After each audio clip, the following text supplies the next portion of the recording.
Satu persatu tabir misteri di balik teror bom yang mengguncang SDN Srengseng Sawah 15, Jagakarsa, Jakarta Selatan, mulai terungkap.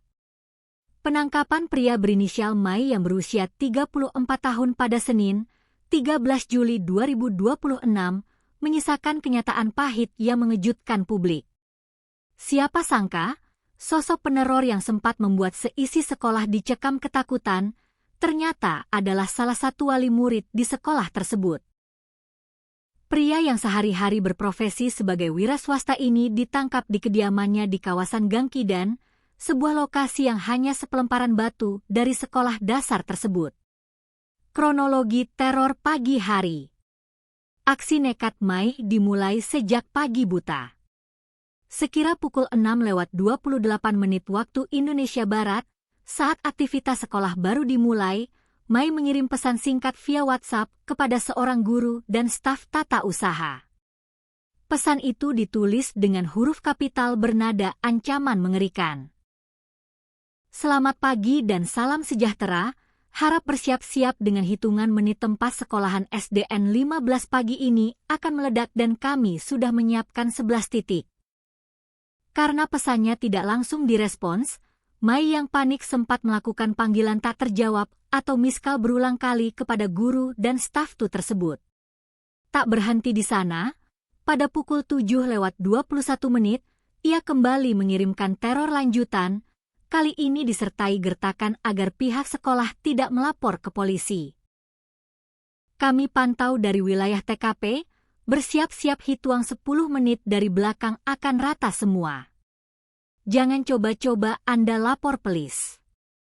Saya tahu di sana ada Pak RT untuk apa. Saat ancaman kedua masuk, guru dan siswa tengah melangsungkan upacara bendera hari Senin. Demi mencegah kepanikan massal yang bisa membahayakan anak-anak, para guru dengan tenang tetap melanjutkan upacara hingga selesai. Namun, di saat bersamaan, laporan darurat segera dilayangkan kepada RT setempat dan Polsek Jagakarsa. Ironi sang peneror ikut menjemput anak. Pasca upacara, pihak sekolah langsung menginstruksikan para siswa untuk mengemasi barang-barang mereka di kelas dan memulangkan mereka kepada orang tua yang telah menunggu di luar gerbang. Disinilah letak ironi terbesar kasus ini. Saat suasana sekolah sedang tegang-tegangnya akibat evakuasi darurat, Mai, tanpa rasa bersalah, ikut datang ke sekolah untuk menjemput anaknya sendiri. Hal ini dikonfirmasi oleh Direktur Reserse Kriminal Umum Polda Metro Jaya, Kombes Iman Imanuddin. Tadi pagi yang bersangkutan sempat juga menjemput anaknya dari sekolah pada saat diberitahukan ada teror terkait dengan ancaman bom tersebut, jelas Kombes Iman. Setelah menjemput anaknya, Mai pulang ke rumah seolah tidak terjadi apa-apa. Sementara itu, tim penjinak bom dan aparat kepolisian sibuk menyisir setiap sudut sekolah untuk memastikan tidak ada bahan peledak yang nyata. Alibi, iseng, dan keterlibatan Densus 88. Pelarian, tanpa dosa, Mai akhirnya terhenti sekira pukul 12 siang.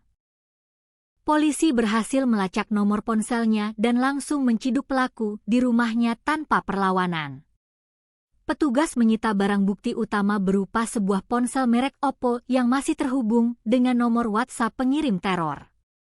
Saat diinterogasi awal, Mai mengeluarkan alasan klasik yang sulit dinalar.